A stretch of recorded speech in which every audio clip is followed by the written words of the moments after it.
नमस्कार मित्रांनो, आम्ही आहेत आता सोनगड बॉर्डरला. असं दाखव आणि या समोर आहे. रात्री ठीक 11 वाजता खोटा उपटाला आहे बघा. दाखवा त्यांना, दाखवा असं शिरलंय म्हणून.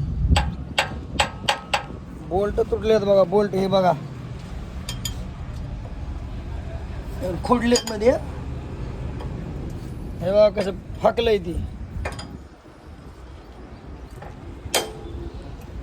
लिफ्ट. टायर झालंय असं, आणि ते तसं होण्याच्या राहण्यात गाडी पलटी पडत होती.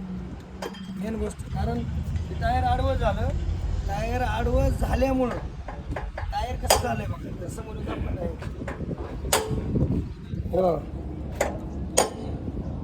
टायर कुठल्या पद्धतीने गेला ह्यो, म्हणजे आडवं झाल्यामुळं एकदम गाडी असं झोकं द्यायला लागली होती. म्हणजे गाडी पडता पडता वाचली.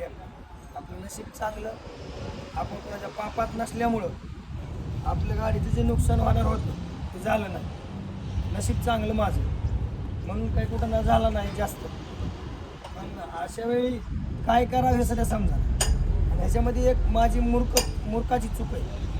कारण लिफ्टचं बटन खाली, लिफ्टचं बटन वर असतं, पटदिरीनं दाबलं असतं. पण असं झाल्यावर कळतंय की कुठली गोष्ट कुठल्या पद्धतीने पाहिजे, काय पाहिजे. असं म्हणजे या पद्धतीने झालं म्हणजे गाडी रात्री कार्यक्रमच झाला. तर आपलं नशीब चांगलं म्हणायचं, देव आपल्या पाठीशी आहे, आपल्या पाठीशी काही झालेलं नाही. नशिबानं आपल्याला साथ दिली म्हणायचं. आता इथे मिस्त्री आलेत, खोडून बघायला लागले ते निघते का ते. कारण ते बोल्टमध्ये खोडले.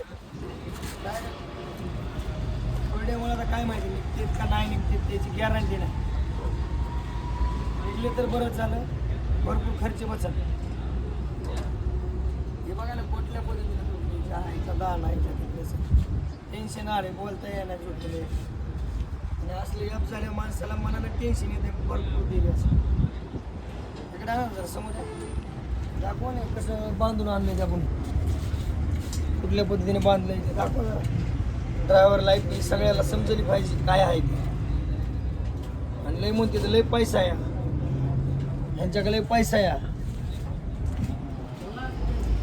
पैसा आहे का नाही ते आम्हाला माहिती, आणि किती मेहनतीतून एक एक रुपया कमवतात कधी आम्हाला माहिती. कारण इथं देताना कळते काय होतं.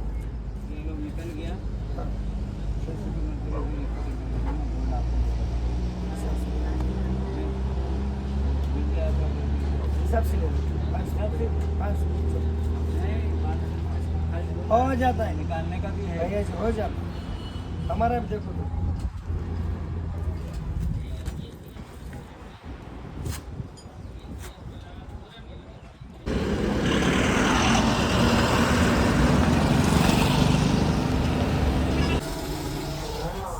तर नाश्ता करायला या. नाश्ता चौकडून खोटं आपटला म्हणलं पोटाला तरी खातोच ना, पर्याय नाही.